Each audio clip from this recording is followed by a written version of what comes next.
And we are back once again. Rick's Horror Movie Review Show, Rick's Rated R Horror Movie Review Show, where we review all things related to horror.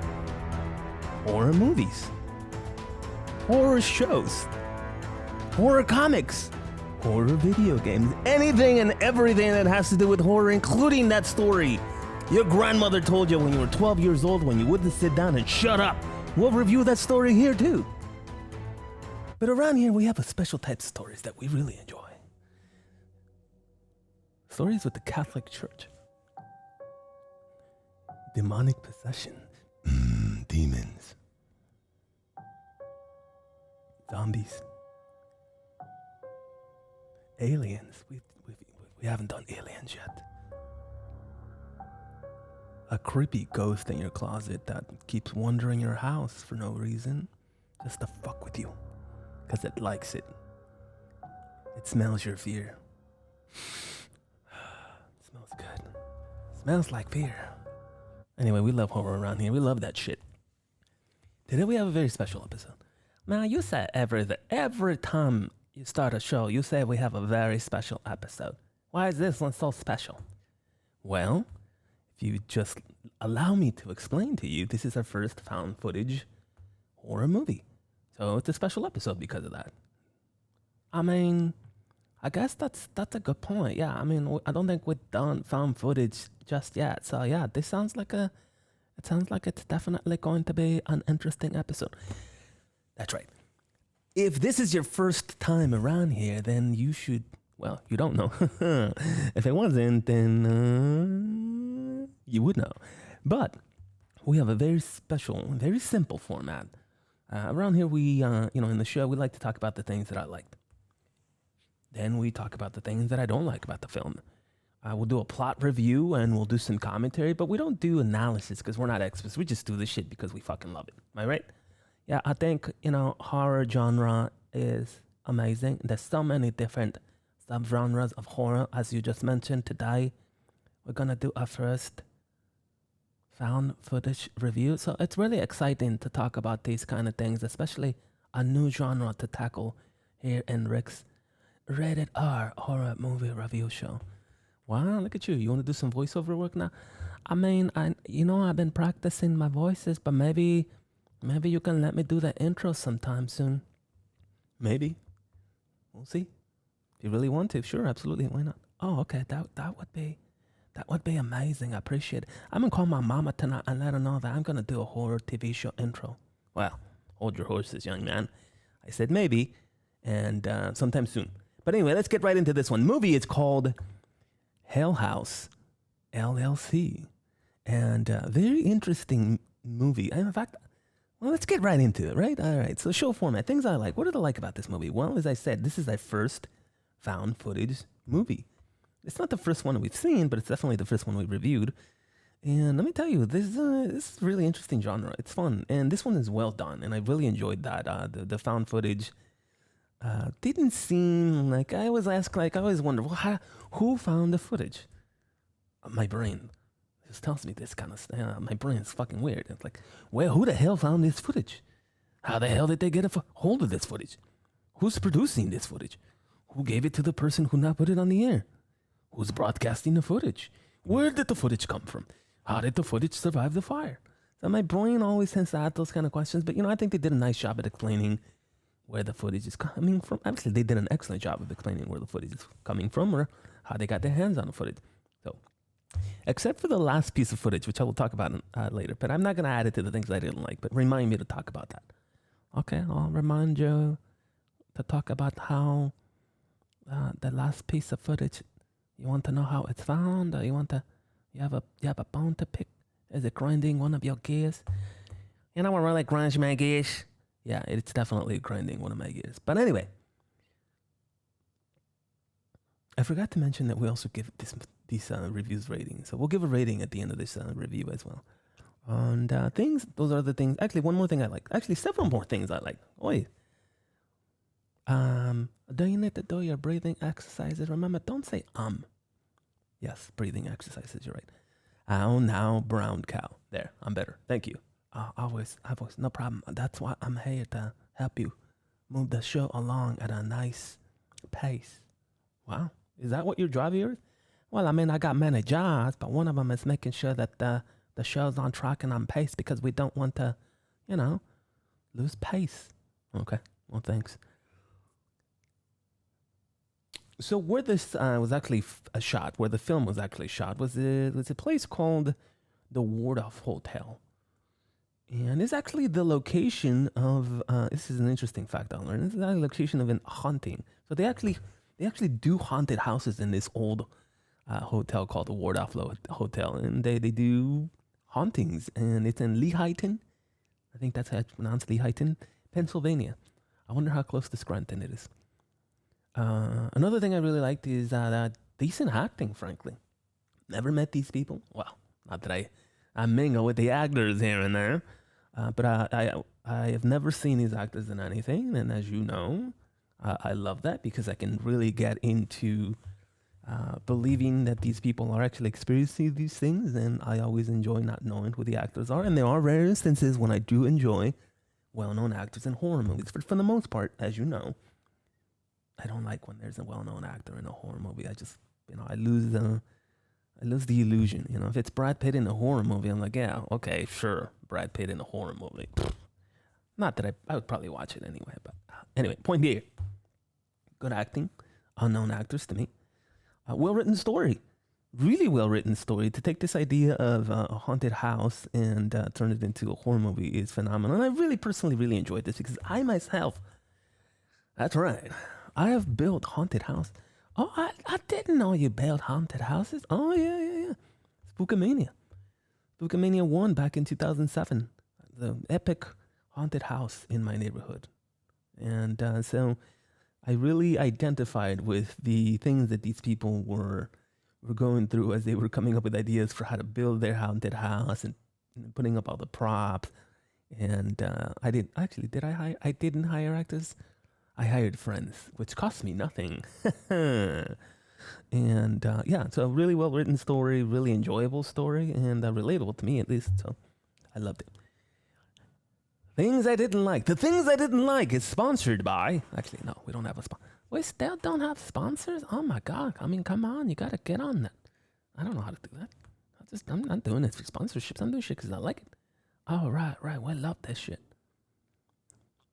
Things I didn't like. Some of these scenes just kind of felt a little too set up. Like, I know it's a film, and I know that, cinematography is involved and storyboarding, but I don't want to feel like I'm looking at a set up scene. It should feel organic, like most of it does, But they were too, so I had to complain about it. The scenes where, well, more than one, not two, three. A couple of scenes of Paul in bed. Paulie. Hey, Paulie, is that you? Hey, yo, Paulie. Hey, yo, Paulie, are you in bed? Are you in bed yet? Hey, yo, it's me, it's Rocky. Hey, yo, Rocco, yeah, I'm in bed. So the scenes where Paul is laying down in bed, I think, felt too set up. The golden hour scene, where they're outside and Tony, and it almost felt like he was very aware of the camera too. So that was kind of poor acting. But again, it just felt too set up. I get it that you're trying to take advantage of the golden hour, and maybe they didn't plan for it in the storyboarding or anything, but it felt too set up. Like, it's literally a scene that describes, he screwed us. Does Sarah know? I don't think so. No. Damn him. But I guess I'll come back to work. Good. Now enjoy the golden hour. It just, I'm like, well, what's this scene for? And it just felt like they just set it up because it was, nice lighting. By the way, the golden hour lighting in movies, natural lighting, the best part of the day. But anyway, let's get right into the story. Those were the things I liked and I didn't like, okay? So this movie, again, this is about a company that is trying to put a haunted house together for Halloween, and they've been doing this for a long time. Well, several times, I guess I should say. They've been doing this since 2002, if I'm not mistaken. There was a mention of Sarah being part of it since 2002, and the movie, don't forget, takes place during 2009. And the haunted house was supposed to open on October 8th. That's right. The house itself, the grand opening for the HellHouse LLC, October 8th, 2009. So at the very least 7 years of this stuff happening, right? Yeah, okay. Anyway, established. So the movie itself, the HellHouse LLC, begins with interviews. Very office-like interviews. And there's interviews with a couple of characters there at the beginning. A journalist named Martin Cliver. Cliver? I think it's Cliver. You sure? Yeah. Okay. Martin Cliver, who's a journalist. There's also a witness, Miranda Kelly. And an author, Robert Leon. Right? I think it's Lions, but I mean Leon sounds good too. Okay. And these movies actually, and I didn't mention this at the things I didn't like, but it felt a little like The Office initially. Don't you think it felt a little, like the interviews itself, those scenes felt a little bit like, the characters from The Office are being interviewed, like especially when Miranda was being interviewed. And anytime Miranda was being interviewed, I'm just like, uh-huh. Oh, so you're from Scranton too? Oh, and you sell paper? You don't say. Wow. Are you part of the party planning committee yourself? So anytime those interviews were happening, I just, I know it's found footage and The Office is sort of like that mockumentary style, but I just couldn't, my brain just goes there. And I thought, that those initial shots of the interviews were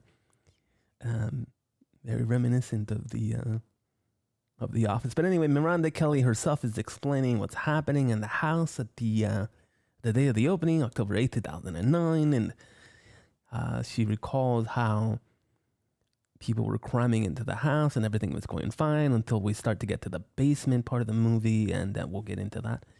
And then what really set her off was the clown running away.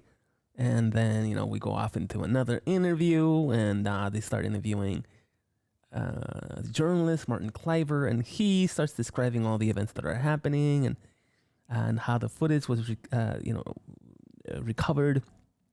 It's mostly from a YouTuber or a person who is a YouTuber back in 2009. And that's the only footage that's available. And there's also a 911 call, but that doesn't really tell them much about what's going on. But anyway, they're just really setting up the events of what would eventually happen in the film. We're not in the found footage yet. This is Inception. I mean, what do you mean Inception? Well, this is found footage paired with a documentary. So there's a documentary about the found footage. Got it? Documentary about the found footage. And we're in the documentary part. And the woman running the documentary, producer, host, Diane Graves. Diane Graves. I mean, that's a very interesting name for a person who is producing a documentary on horror things or real life horror events. Yeah. A little on the cheesy end, but not cheesy enough for me to add it to the things I didn't like. I actually kind of like it, but not enough to add it to the things I like. So anyway, producer Diana Graves is interviewing Martin Clivers, interviewing Miranda Kelly, interviewing Robert Leon. I think it's Lions, not Leon. It's Leon. He's French. And they're talking about the event, and then there's footage of like 911 respondents arriving at the scene of the event, and it's also coupled with some of the YouTube footage that was recovered. And again, Miranda Kelly is being interviewed, and this goes on for a little bit before we get to the actual footage part of the interview. Now, the reason we get to the footage part of the interview is because one of the survivors of this event, Sarah, reaches out to Diane to be interviewed. Okay?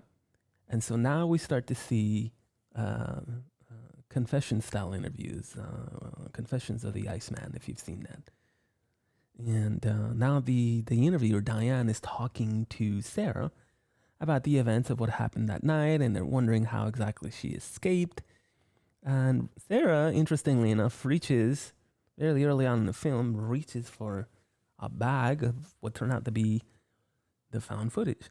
So Sarah herself is the person who finds the found footage, which is really interesting, right? The person who was part of the... Is it really found footage at that point, considering she's in the footage and she's the one that recovers the footage? I mean, that she found it? I mean, it's not it's actually not explained if she found it. I mean, was it ever lost? I don't think it was ever lost. Then I don't think it's actually found footage if it was never lost. What if it was lost by somebody else? Well, if it was lost by somebody else, then it's definitely found footage. Should we sit here and debate whether this was found footage or not found footage, or do you think that's a conversation for another episode? I think that's definitely a conversation for another episode. Okay, so Sarah provides the found footage to Diane and the producers, and she tells them that everything that you want to know about what happened that night will be here. So just grab my footage and just take a gander. Just take a look at it. All your questions will be answered. Just look at it. So somebody who was initially off camera comes around and grabs the footage and walks around Sarah and goes off, presumably to look at the footage in the other room while the interview with Sarah continues by Diane. And one of the things that Diane asks Sarah is, and we keep going, we do a couple of shots to Sarah in Ow Now Brown Cow. Don't forget. Sorry, Ow Now Brown Cow. Thank you. So there are a couple of shots of Sarah being interviewed, intertwined with the actual found footage. So one of the first things Diane asks Sarah is, how the hell did she get a hold of the footage? Now, how did you get a hold of this footage before the police did that? And Sarah's like, but here, you can have it, she says. Anyway, she hands over the footage, and now we actually start to see the found footage of this movie, right? And initially, you know what really grinds my gears? Oh, Lord, you said you didn't have things that grind your gears. Well, and maybe this is just good acting. The initial few shots of the found footage itself is just the members of the HellHouse company, the HellHouse LLC, limited liability corporation, bickering and then they're driving, and it's kind of annoying initially, to be honest with you. And they're driving through the countryside to get to the location of where the haunted house is going to be, which is somewhere 45 minutes outside of New York. What's the name of the hotel? Abaddon Hotel, I think. Yeah, I don't think it's actually Abaddon. Oh, I think it's Abaddon. And it's in Rockland County, New York, if I'm not mistaken. Cool. So they're on their way to Abaddon, and they're bickering, and they're having discussions back and forth, and they're doing movie trivias, and I guess just, really setting up the movie itself. But it's a little slow and a little tedious. The characters actually seem really, really fucking annoying, especially with their bickering at the beginning of the movie. Paul's kind of funny from the very beginning of the film, and Paul is the person who's documenting everything, right? Anyway, I'm going to skip right to the fucking bickering. They bicker and they bicker and they bicker, and then we see them arriving at the Abaddon Hotel. And once they get there, I think there's an explanation at some point as to why everything is being recorded, which I love, because I love explanations behind shit. Yeah, you don't really like it when they just throw things in there without explaining things to you. Like, you'll drink the Kool-Aid, but, at the very least, give me some background. That's right, I will drink the Kool-Aid as long as you give me some background about where the Kool-Aid came from. I don't want to drink unknown Kool-Aid. What do you want me to do? So they explain that the reason why they're documenting all this stuff is for the YouTubes. Well, I mean, that makes sense. That's a good idea. You want to document the stuff for your social. Kind of like what we're doing right now. I think it's exactly like what we're doing right now. Okay? Well, that's what they were doing. They were documenting everything, and that's the reason for the footage. That was fun. So once they get to the Abaddon Hotel, they start to notice how creepy everything looks, right? And everything looks exactly as you would expect an old abandoned hotel looks like. Okay? Just disgusting and creepy and abandoned and, unlit and just horrifying. And almost initially, right at the beginning, they're moving the camera back and forth. Really good. Not too shaky.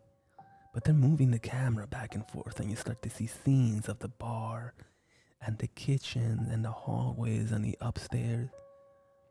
And in one of those scenes, right near when they enter the Abaddon Hotel for the very first time, the film stops at a shadowy figure right off the corner, and it looks creepy.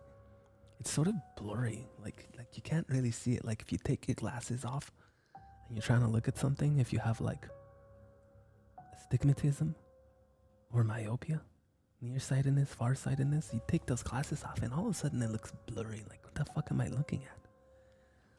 That's kind of what that creepy figure looks like, and it's just right off into the corner, and nobody sees it, of course. And it's a turn your head quickly and you'll miss it sort of situations. But anyway, we cut the black and then we move on to another scene, and they continue to document stuff, right? And it doesn't take long for them to enter the basement, which at this point we now know, because from the beginning of the film, we know that this is where shit happened. So they enter the basement, and it's Paul and it's Mac and it's Tony and Alex and Sarah, and they're all in there, and they're just looking around, looking for shit. And Sarah finds a Bible. Oh my God, guys, I found this Bible. It's creepy. And Alex is like, or maybe Mac, Sarah, this is the hotel. There's Bibles everywhere, baby. Of course you should expect to see a Bible down here. Again, hotels, they have them everywhere. It's to keep Jesus in the drawer and in your hearts. If you're feeling down while at a hotel, well, just open a drawer and there'll be a Jesus Bible there just waiting for you. Oh, well, I guess that makes sense. I found it. Let me dust it off. It's a little dirty.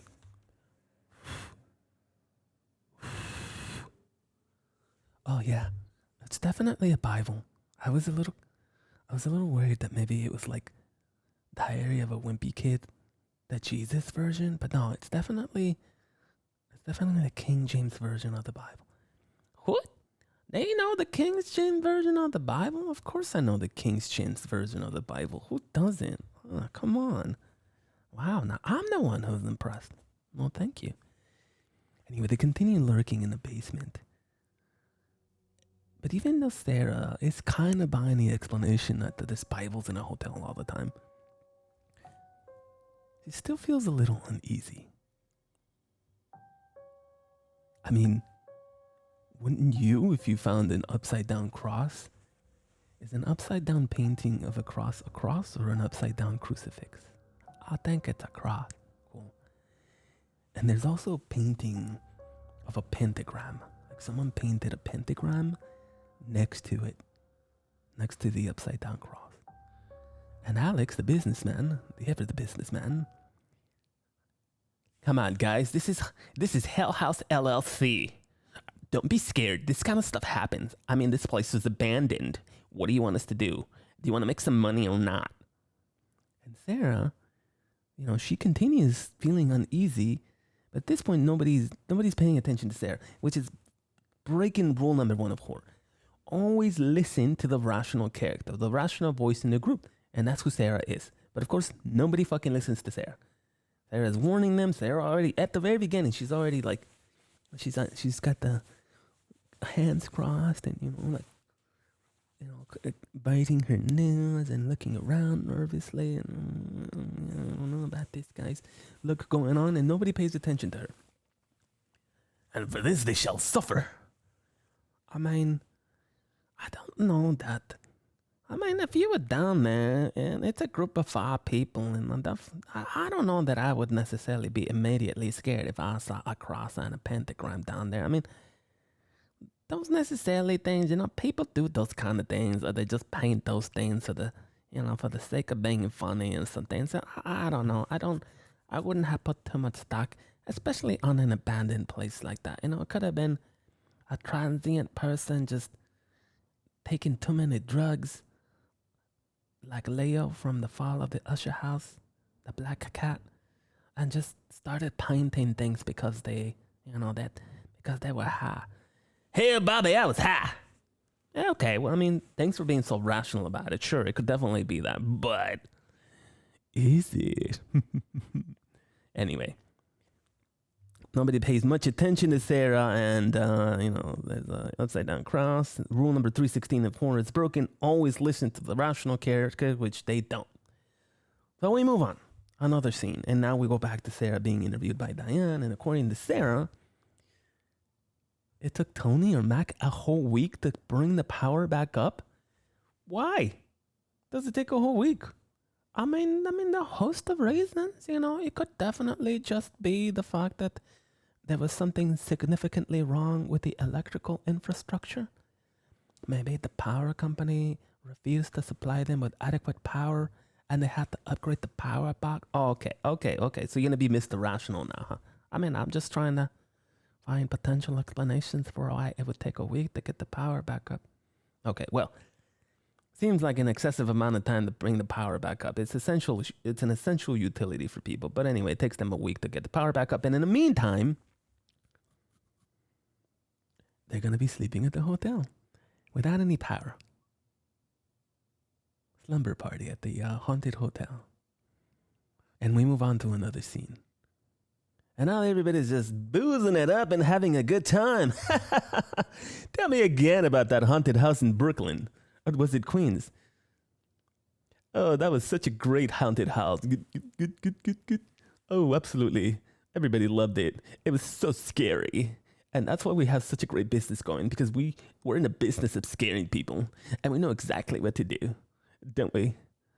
We know where to put the skeletons. And we know where to put the fake clowns, the fake clown suits. We know where to put them so that it's scary for everybody. And I'm going to scare you. And that's what we do. We're really good. That's why we're called HellHouse LLC. We're a limited liability company, which means we're not responsible. And they'll sign waivers, okay?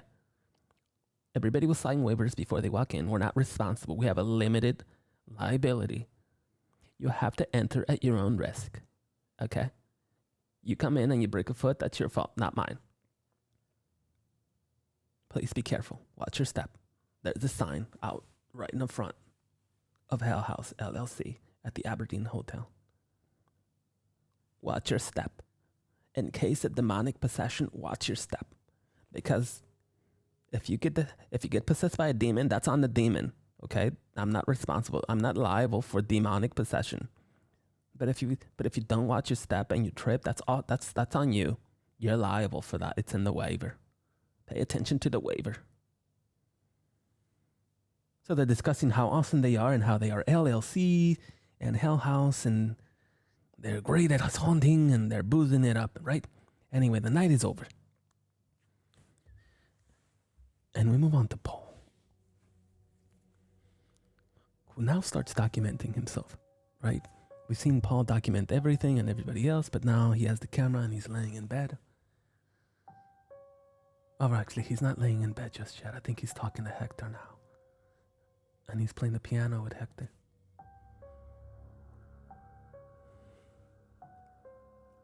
Hector, bro, you're so awesome at the piano. Let's play some creepy shit. Oh yeah, just like that. More. And Hector is this puppet who's sitting in front of the piano. All right? And after this scene, he goes right to bed. And he's laying in bed now. Now he's laying in bed. And as he's laying in bed, he's talking to the camera about how awesome his night was. And now he's got the hots for Sarah. Oh my God, Sarah's so hot. Someone walks in on him from behind. Sarah, is that you? Sarah? All right, guys, you guys are very funny. Okay, you can stop it now. It's time to go to sleep. And he goes to sleep.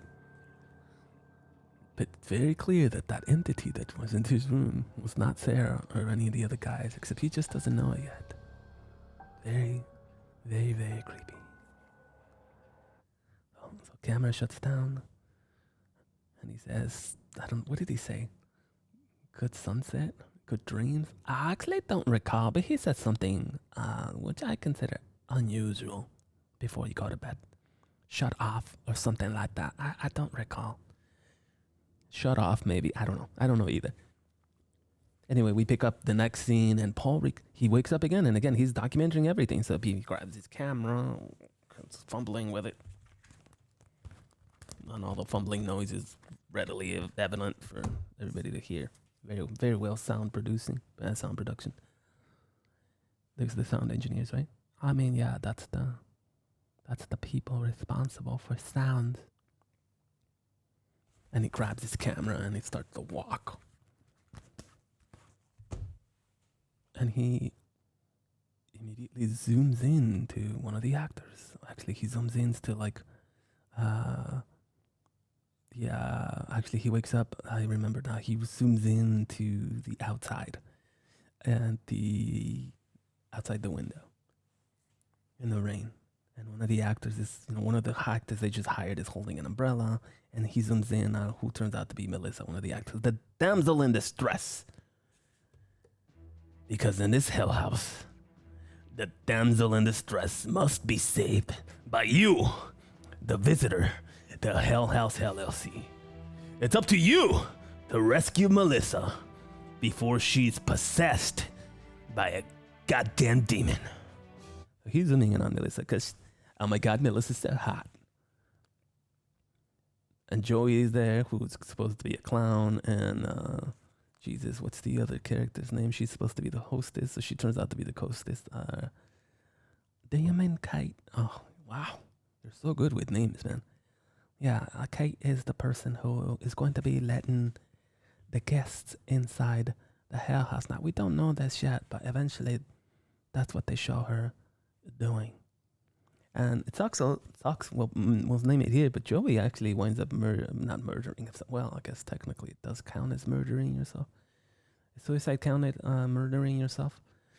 I mean, I don't think that anybody has ever said that in regards to suicide, but certainly it technically is murdering yourself, so I don't think you're wrong. I just think that's a little unusual of a word to use for, such a tragic event like suicide.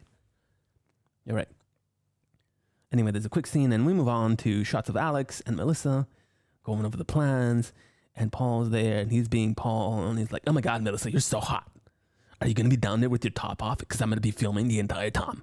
And Melissa's like, am I? I don't know. I'm totally okay with it. And they continue to bicker, and then, Alex is like, bro, can you leave us alone for a second? Because we're trying to go over the plans for opening night of HellHouse LLC. And you're just being a goofball. And, normally I appreciate your goofiness, but right now I'm Alex the businessman. Okay? Not Alex the goofball. I'd love to goofball with you. But right now it's Alex businessman time.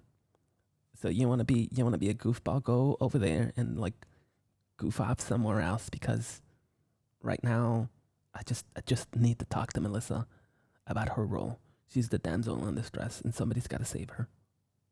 So please just leave us alone.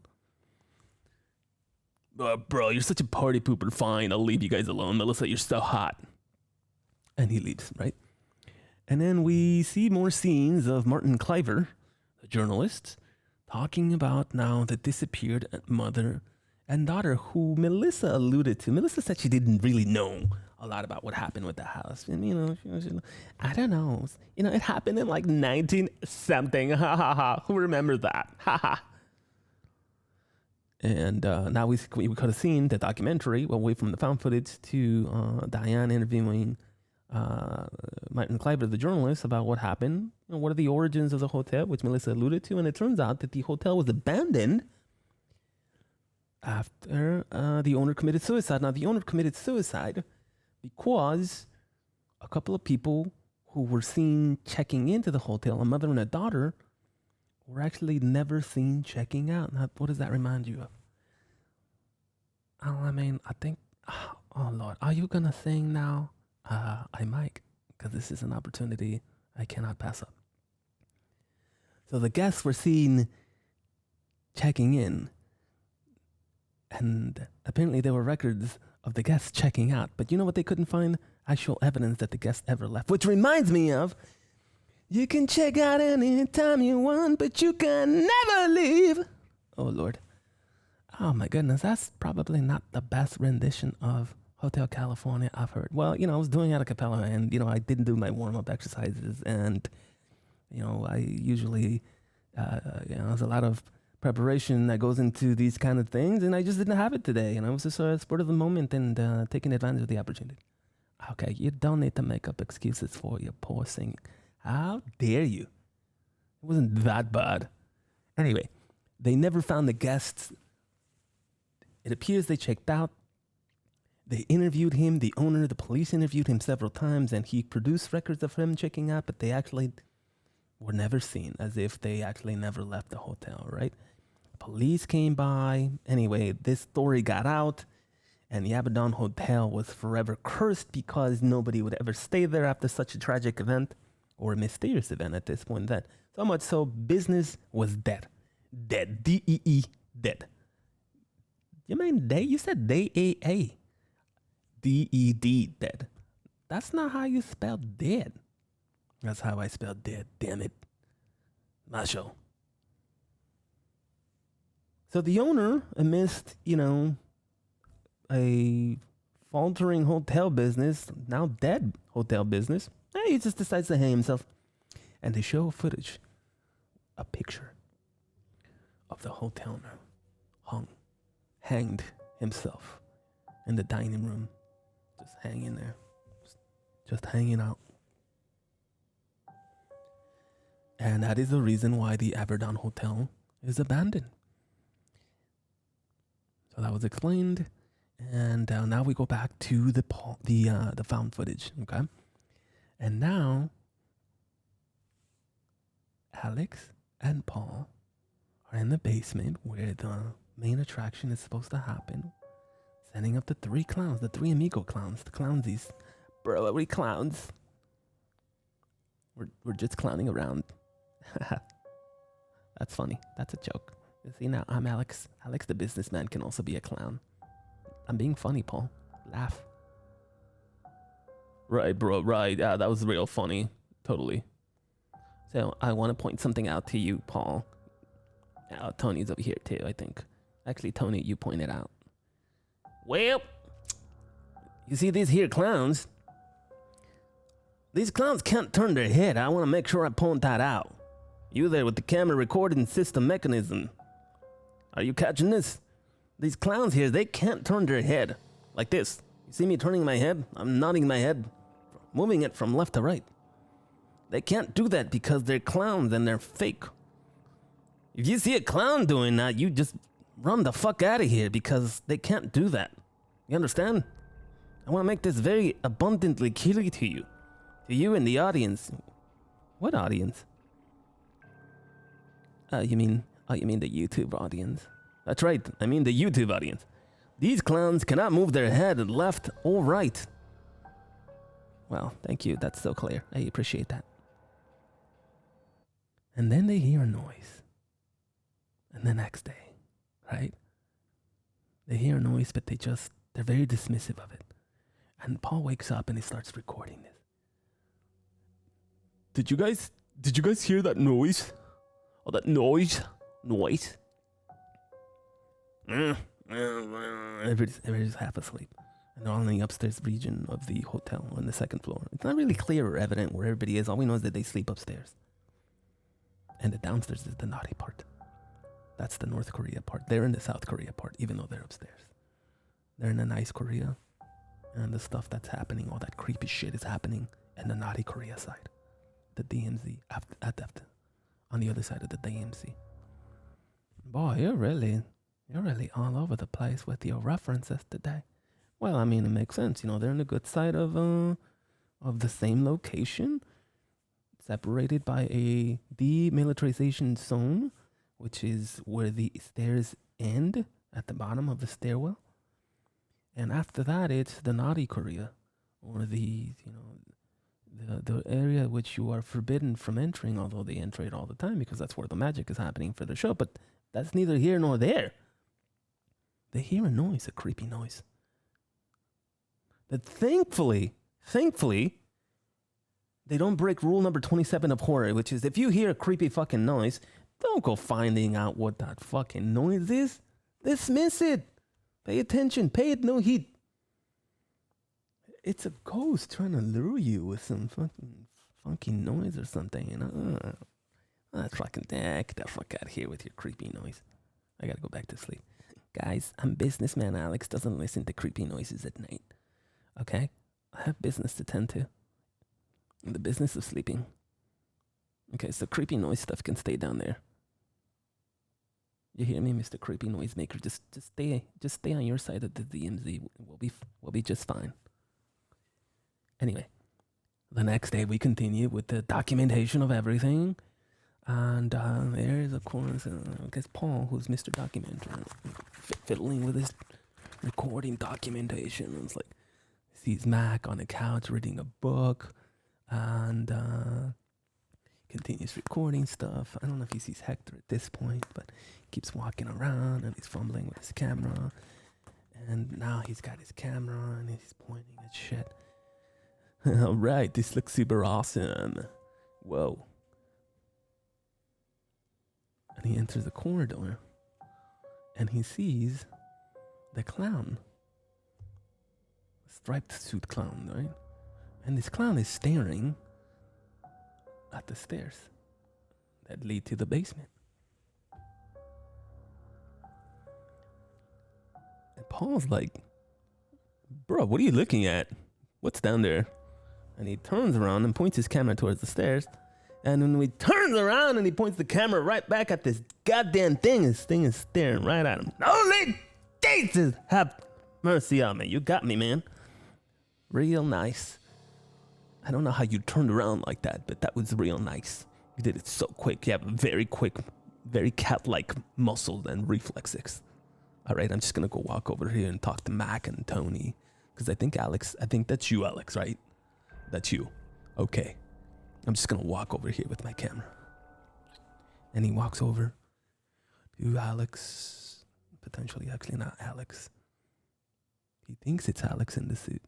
And he's walking over to Mac and Tony. What the fuck, guys? What the fuck? And he scrambles. Scrambles right back to the location where he saw that fucking creepy clown. And of course, there's nothing there. There's no fucking creepy clown. And instead of leaving at this point, they don't, right? They keep fucking going for some reason. I mean, that's not that creepy. And, you know, it could still just be Alex. I mean, Alex wasn't there. I think what you saw was Tony and Mac. And so it could still definitely have been Alex. No, I think Alex was there. Go back and see that footage. I mean, it could be somebody else. It could be Joey. Sarah's not anywhere to be found. It could be anybody, really. I don't know. It's still not that creepy for me. All right? All right. Very well. Okay. But they continue. Paul continues scrambling and searching for shit, right? And then he, again, heads downstairs. He heads downstairs into the fucking basement after he realizes that all three of his friends are there. And now the clown is gone from where he saw it. He walks downstairs, runs downstairs into the basement area. And all three of the three clown amigos are sitting there, and he taps the head of the clown. And it's like, I know it's you, Alex. You son of a bitch. Are you trying to scare me? Because it's working. And they dismiss it, of course. Paid no heed to the creepy events that are happening at a potentially haunted hotel. You just keep on doing what you were doing because you're crazy. And yeah, that's actually what they continue to do. They just keep dismissing all of these events. Scary, creepy things happening in a haunted hotel. Potentially haunted hotel that was abandoned because people were lost and the owner killed himself. But they continue to stay there because, hey, money talks, baby. You have to stay there. They got a business to run. Businessman Alex is not going to let some creepy clown slow him down. No creepy clown can slow me down, baby. I'm Alex, the businessman. Now, look at you rhyming things, huh? Well, I mean, you know, I dabble in haiku and poetry. You dabble in a lot of things, man. Well, you know, I like to be, I like to, I have varied interests. What can I say? All right, fine. Anyway, we continue with the preparations for the opening night of HellHouse LLC, October 8th, 2009. And a few scenes later after this, there's a strobe scene, which, by the way, this strobe scene actually really got to me. I gotta be honest with you. I have not felt chicken skin or fear in a movie in a while. And this scene got me real good, even though I kind of knew what was happening. It was done so well. It was done really, really well. So what starts to happen is Paul's now trapped in the corridor. All right, and there's a clown to his right, off in the distance, away from him, and then there's another figure. I think it's also a clown to the left, almost directly in front of the clown that's peeking out on the right. And he's talking to Mac over walkie-talkie or somebody, and they're communicating, and like, all right, Mac, just let's go ahead and turn off the lights and turn the stove on. Copy. And they start to test this. And the strobe scene looks great, by the way. Great strobe scene in this film. And then he starts to see the clowns. And the clowns already, in my mind, they look like they're fucking moving. I mean, they kind of did look like they were moving already. It was a very good thing, all right? So the fucking clowns look creepy. And I'm starting to get fucking chicken skin for real this time around. And all of a sudden, remember, there's only two when the lights are on. All of a sudden, the third one comes out of fucking nowhere, like one of these pitches of dark when the strobe light is off. Woof. And he's just now. There's a third one, and he starts freaking out. Paul does. Oh my god, guys! Get the fucking door open, guys! Oh my god! What the fuck? What the fuck? And he's freaking out, and he's calling over these guys, and he starts banging on. Let me out! What the fuck, guys? He's completely freaked out by the events, and hell, you know what? So was I. I really wanted that door open for him. It was too much. I felt the sense of dread that I would have felt if I was trapped in the same location. So what an amazing job at capturing that shit. So they let him out, and you think when they've just had about enough, they don't. They continue. The show must go on. Against all odds, HellHouse LLC will put on the greatest haunted house in the history of haunted houses. This much I assure you. And they're having a conversation with Alex outside in like the garage area or something. It almost looks like a boneyard for cars, right? Like a junkyard. And Alex talks to Paul. Paulie. Can I call you Paulie? Paulie, listen, I'm sorry. Okay. This is Alex the businessman talking again, by the way. This is not Alex the goofball or Alex your friend. I'm Alex the businessman. And Alex the businessman, I'm going to talk about myself in the third person now. Okay? Pay attention. Don't get lost. Don't lose me. Are you here? Are we all here? Sarah? Mac? Tony? Paul? I know you're here. Everybody pay attention to what I'm about to say. I mean, what Alex the businessman is about to say. I forgot I was talking about myself in the third person. Alex the businessman says the show must go on. And everybody just needs to slow their horses down and calm down and take a chill pill. Okay?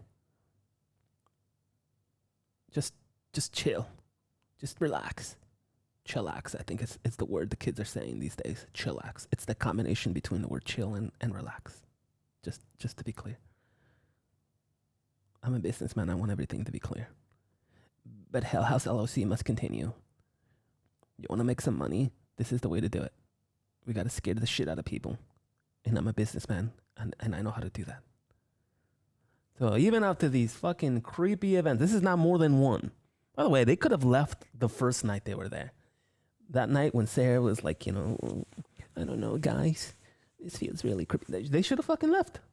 I mean, I don't think those events have so far been scary enough to scare anybody away. But I think maybe this last one was, really interesting because now you were right. I also felt a sense of dread. That was real creepy thing. I gotta agree with you. I also felt, I was there. Yeah, I was definitely on the edge of my seat. I wanted him to be let out. Yeah, it was a really good scene. But after that scene, hell, he was scared shitless. But the show must go on, as they say. Okay, so we continue with the story. And now I guess I don't know why this was necessary, but they throw in a scene of one of the characters from the actual documentary that is being put together by Diane Graves with an author, Robert Lyons. Again, I don't think he's front. Whatever. So Mr. Lyons is explaining how the crew has been together for a really long time and how Mac and Alex were childhood friends and how Paul and Tony were his first hires and Sarah and Alex had been together for a really long time and they're all doing this in the office style documentary. And everybody was part of the birth. Everybody was part of the party planning committee. And Alex was always at the head. And Sarah and Alex were always butting heads because, Sarah wanted pink napkins and Alex wanted blue ones. And then Tony came around and he said, guys, you should all just use yellow napkins. Am I right? And that's the way he's being interviewed. I'm sorry, but it just seems like he's a character from The Office. Anyway, he describes that relationship for some reason. And then we move on to another scene. And in the next scene, Paul is now downstairs. Okay? Or rather, no, Paul's not downstairs yet. What's happening is we wake up to Paul in the middle of the night again. More creepy shit. Remember, they sleep upstairs. We wake up to Paul filming down the stairs, down close to the DMZ we established. They're upstairs sleeping, they're in South Korea. And he starts filming down the stairs and that fucking creepy clown is there again.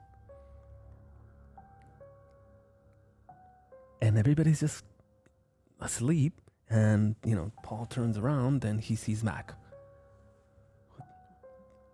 What the hell is going on here? Huh? You put that fucking clown there? Huh. Well, let's fucking move it. He doesn't belong there. He's creepy as fuck. I'm not scared or anything, but, we gotta move that fucker. Put him back where he belongs. And they walk downstairs. And they're slowly walking down the stairs. And Max starts to grab the clown. And he's about to, give it the Heimlich maneuver, it looks like from them. Are you ready for the Heimlich, you bastard clown? And Paul pans the camera off to the left. And he sees Sarah. And Sarah's just fucking straight up Blair Witching in a corner. Just Blair Witching away. Standing in the corner with her head down, facing a wall, arms crossed, and Paul's freaking out. Sarah, what are you doing, Sarah? What is this? Why are you Blair Witching right now? Stop it. You're scaring me. You're being very creepy. And Matt comes into the room too, and he starts grabbing her. And it's like, Sarah, are you all right? Sarah, listen to me. Listen to the sound of my voice. Follow my voice, Sarah. Come to. I'm right here. This is Mac. That's right. It's me, Mac. Now, Alex is still upstairs. He's sleeping. That guy, I've known him forever, as the author has explained. He's my childhood friend. I know how he sleeps. Sleeps like a rock. Nothing could wake up that guy. That's why I'm Mac. I'm here. I'll hold you in his place. It's completely okay. And she's comforting. Mac is comforting Sarah. And Paul is just turning around with the camera. Paul continues to fiddle with the camera. Paul, what a cameraman.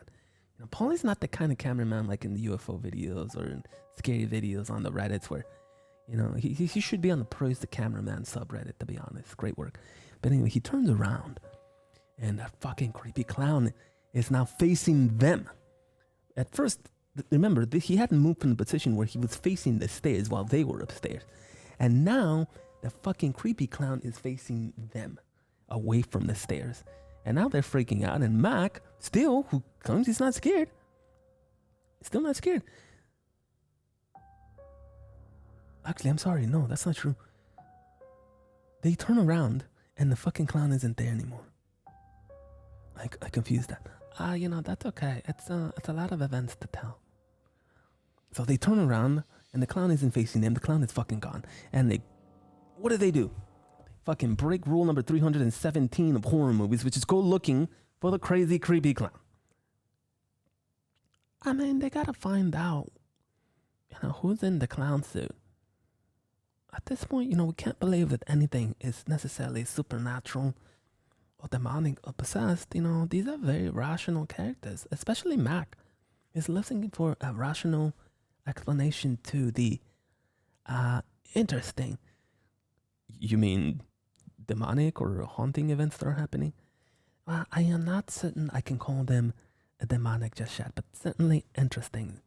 Okay, so he starts looking for the interesting events that are occurring, and they go chasing the clown. Oh, I'm looking for the clown. They found it. And guess what? They find it, and they're all shocked. Oh, shit! Oh, Lord! Jesus, have mercy. There's the fucking clown. Why are they shocked? Didn't they want to find the clown? They found it. Why are they shocked when they found it? I mean, maybe they weren't expecting to find it,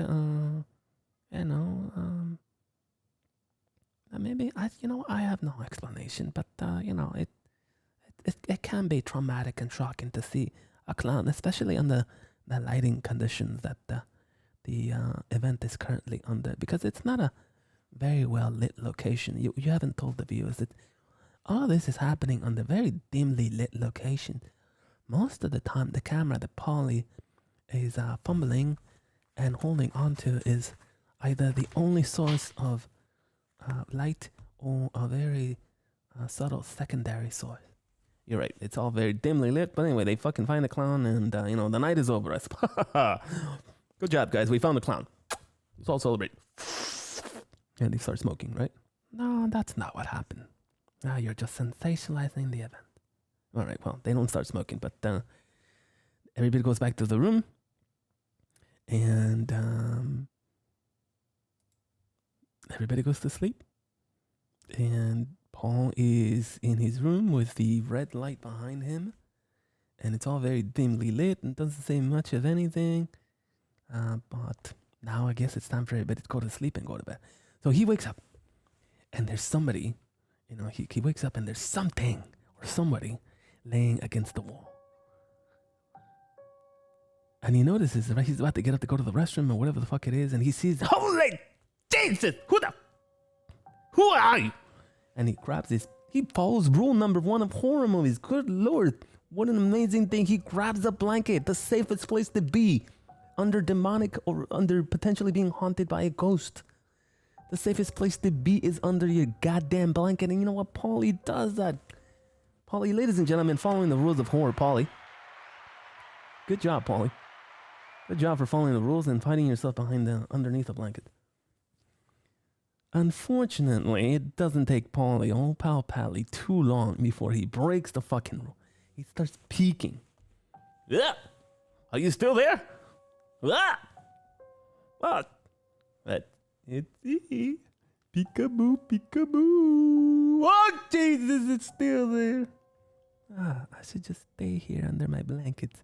I will be just fine if I just follow rule number 1 of horror. But I wonder if it's still there. I should peek. Should I peek? I should peek. And his subconscious is telling him, Paulie, don't peek. Just follow the rules of horror. You'll be just fine. But don't peek. What do you know? You're just my subconscious. I'm gonna peek anyway. So Paulie peeks. Lord Jesus Christ. And, he's fucking taken. Fade to black. No idea what happened to him right now. And now we dawned in the next morning. There's a new day. And the heroes of HellHouse LLC are putting together the haunt of a lifetime for you. We will put on the best haunted house in the history of haunted houses. Because that is what we do. That's right, guys. I'm Alex, and I'm a businessman, and I put together the best haunted houses. But where's Paulie? Stop the heroic music. I need to see Paulie. Paulie, where are you? Somebody call him. Call him in your... Nobody has an iPhone here. What is this? Is this a Motorola? Oh my God, how do you... Are these physical buttons? How do you call somebody with this? Hello? Is Siri on this? Siri? This is Alex the businessman. Siri, listen to me. Hello? Hello, Siri? So they're calling Polly in their archaic actually, iPhone was already around in 2009. That's absolutely right. The iPhone was launched in, I believe, January or June of 2007 after that amazing presentation by Steve Jobs, the late great Steve Jobs. Oh, you're a fan of Steve Jobs, the late great, huh? Well, I shouldn't say the late great, but definitely the late Steve Jobs. You're right. The iPhone was already around, but not in this movie.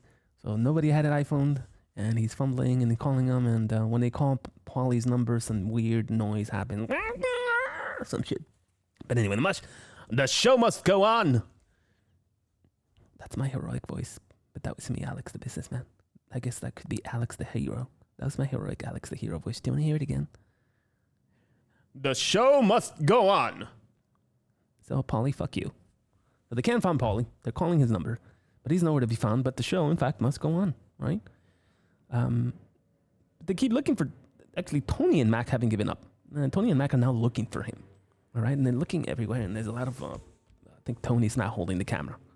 Somebody's got to document this shit for the YouTubes, right? I mean, I think this is pretty interesting footage for the YouTubes, considering this is 2009. Not a lot of quick cuts like you're used to now, where things are just like really cut, really excessively. Just, people don't cut. Yeah, excessive cutting, you're right. I am familiar with it. But anyway, they keep looking for him. So now they're, hey, Paulie, hey, you Paulie. You're around here somewhere. It's your friend. It's me, Rocco. I mean, hey, yo, Paulie, it's an A, Tony. You around here somewhere? So they're looking for, looking for Paulie. Paulie, where are you? And they go into the base. By the way, there's a lot of panting going on here. Tony is like, Paulie? Paulie? Is that you, Paulie? We should go to the basement. Paulie? Is that you?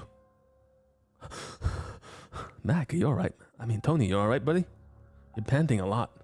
I forgot my inhaler. I'm just looking for Polly.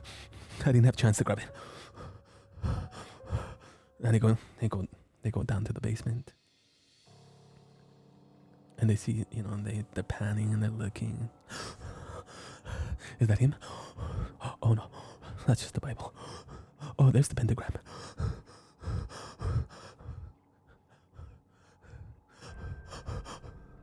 And continues looking. Mac asked him, Tony, are you alright, man? You're breathing real hard. I'm just looking for Polly. I forgot my inhaler. Anyway, they find him. They can't find him. And they're about to go into the freezer. And Tony pans to his left. Oh my god! Oh my god! The clowns turn their head.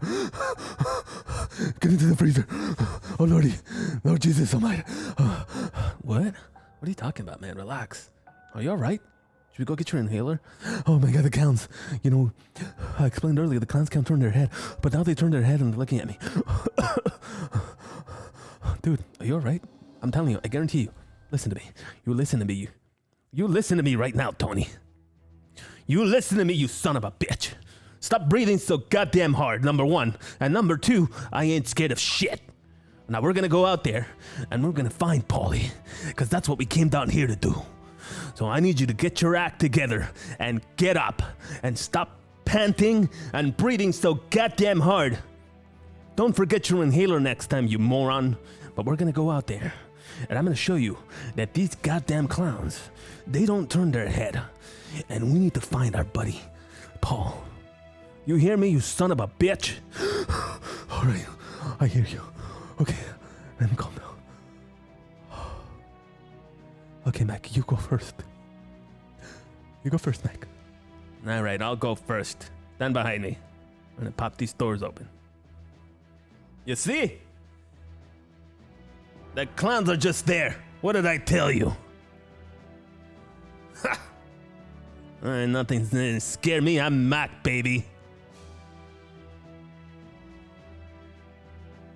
But they continue. They're out of the freezer and the clowns aren't fucking with them anymore. Paul? Where are you, Paul? Are you here? Paul? Stop fucking with us, Paul. I told you not to fucking pant anymore. Sorry. I'm sorry. I'm sorry. I'm trying.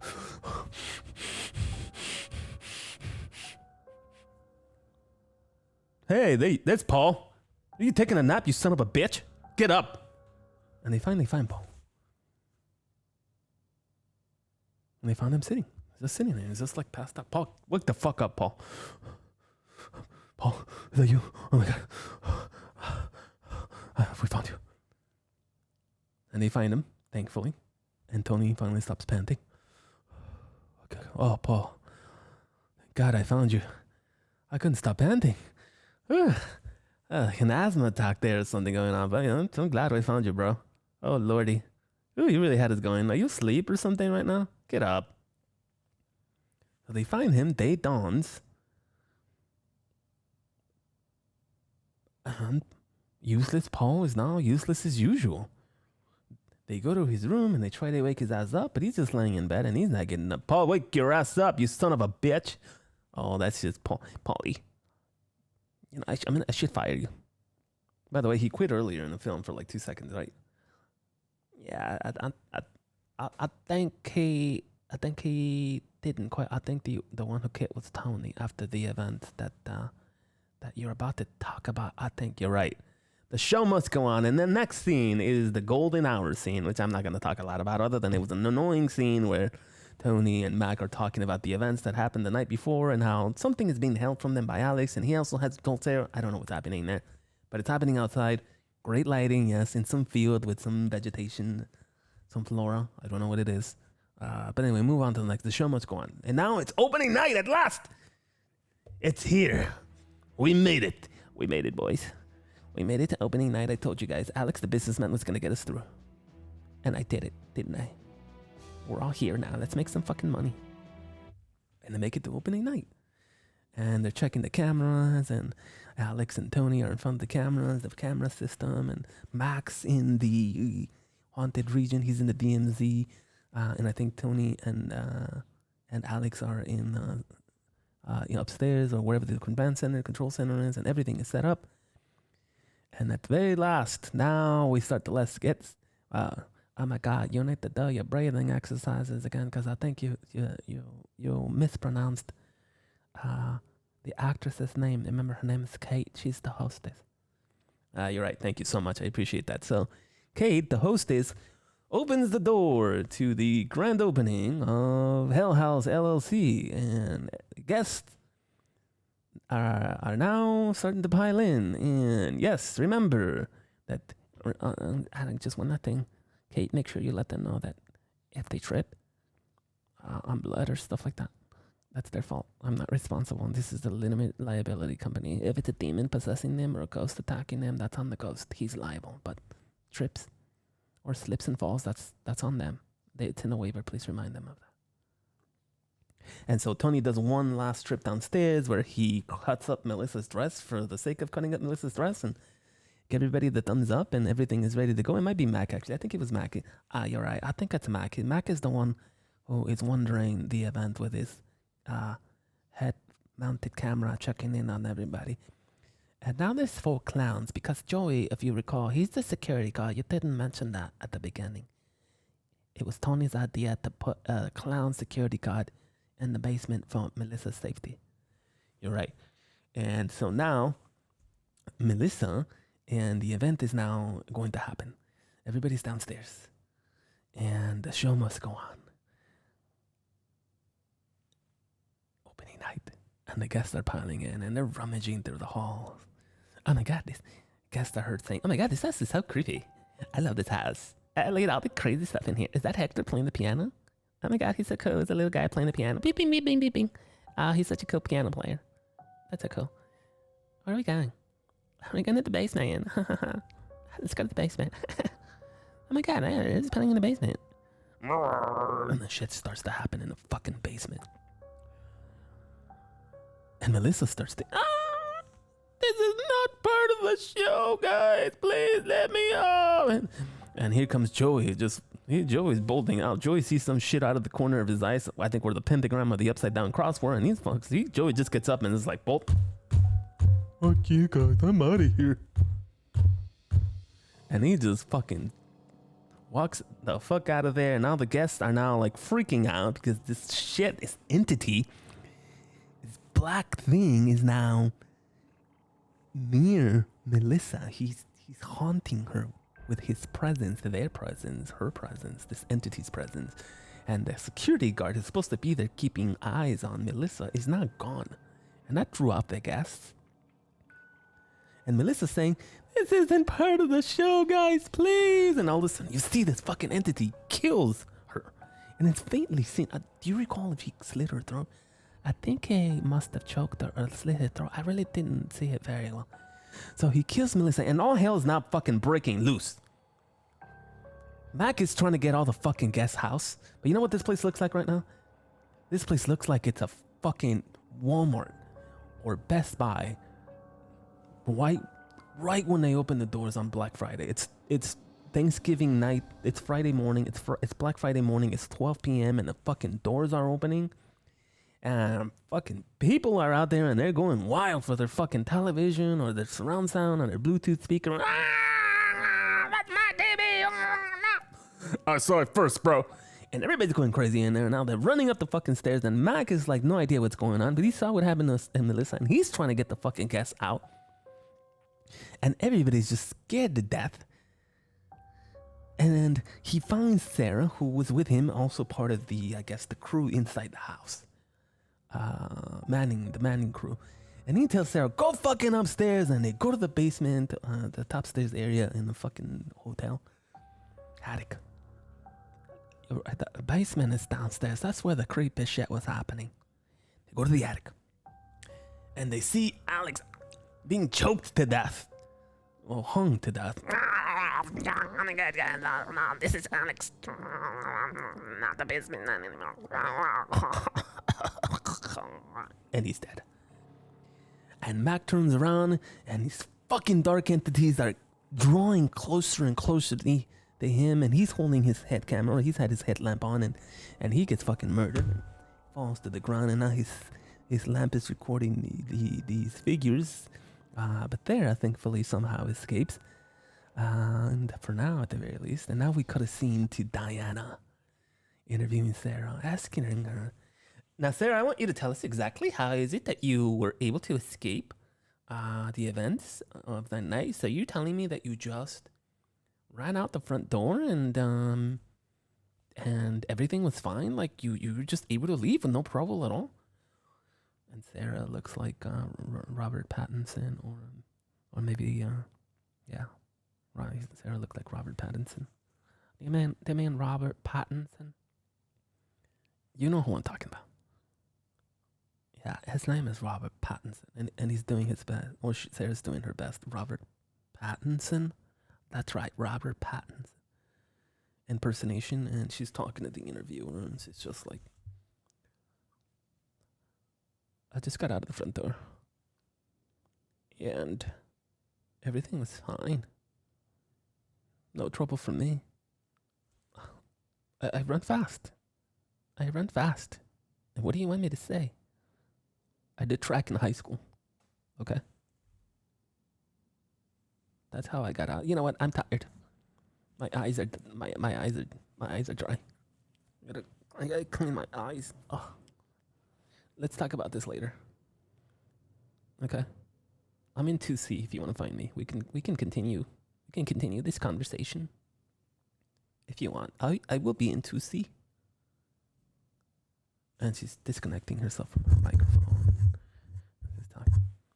Come find me. You can come find me in 2C. I'll be there. But you know what you should do? You should totally go to the hotel. Right now it's closed. And, I mean, come on. It's like 5 in the morning. No one's going to find you. Just go there. Everything will be fine.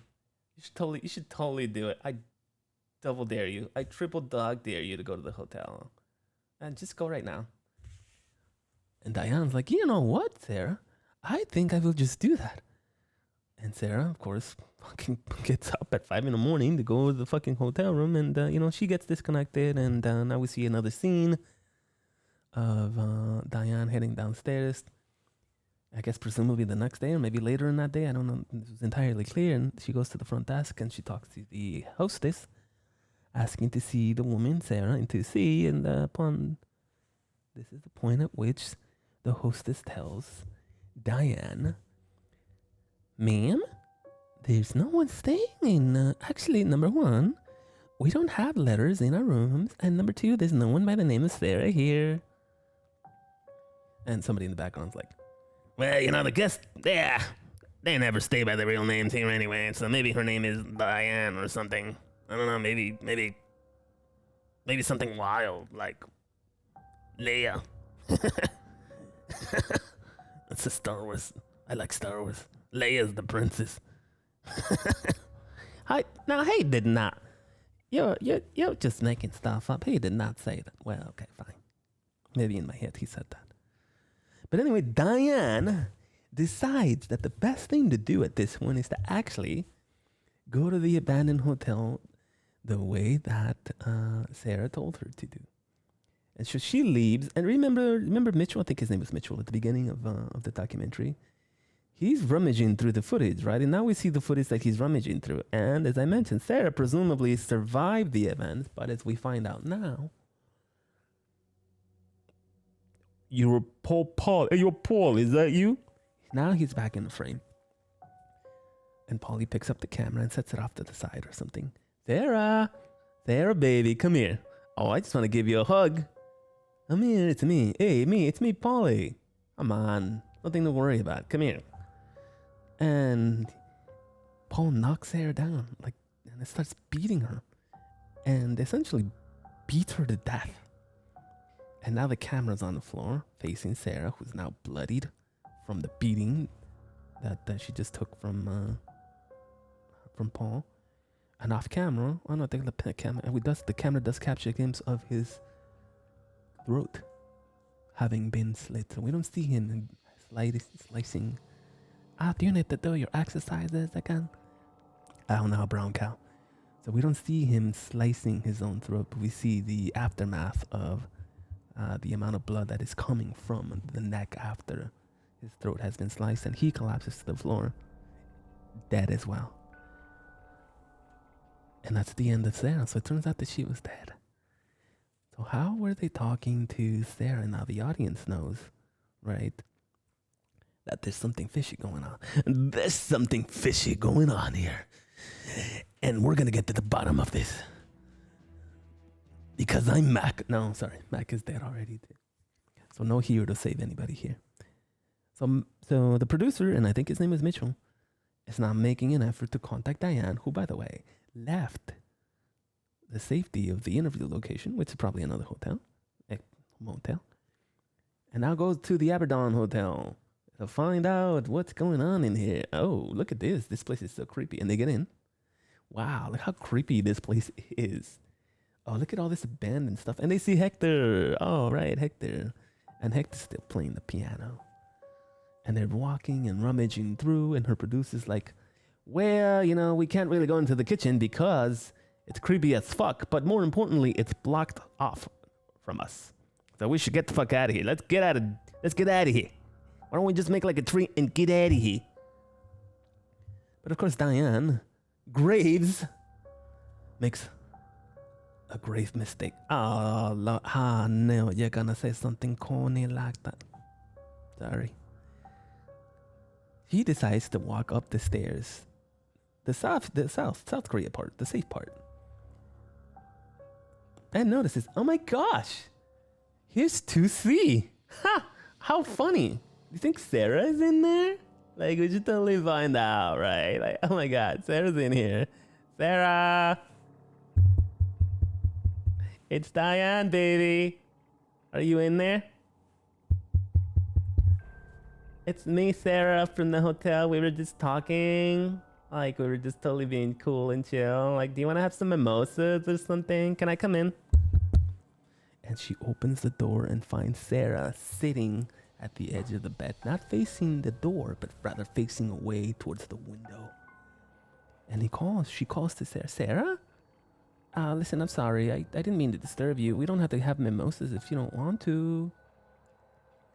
And Sarah slowly turns around. And now Sarah is very clearly dead. And now Diane Graves realizes the grave mistake that she's committed, and she's like, you know what, Sarah, listen, honey, it looks like you're kind of busy here, so why don't I just, I'm just gonna make like a tree and get out of here. And, oh, Sarah, the door's closed. Can you open the door? And then the shadowy figures that killed Mac in the attic manifest themselves, and they're standing next to Sarah, and the figures, they attack Diane, and that's it. Diane Graves goes to her grave. I'm like, how many pawns are you gonna use? Her name is Graves, man. What do you want me to do? She's sent off to her grave, and that's the story, and that's the end of this one. And boy, oh boy, what a great story. What an absolutely joyride. I love this movie. I love this story. I love the acting. I didn't like the midnight hour or the golden hour scene, but I loved it. I think this movie gets an 8.5. Because it's the great story. It was well told. It was creepy all the way around. You know, not enough stuff to make me not like it. But overall, beautiful, beautiful story. Well told. 8.5, I should say. 8.5 for HellHouse LLC. Now, I know there's sequels, but we may watch them. Anyway, that's enough for this one. If you're still here somehow, we really appreciate you listening. And for the first time watching, potentially, thank you for joining us on Rick's Horror Movie Review Show, Rick's Rated R Horror Movie Review Show. And, well, we'll catch you on the next one, huh?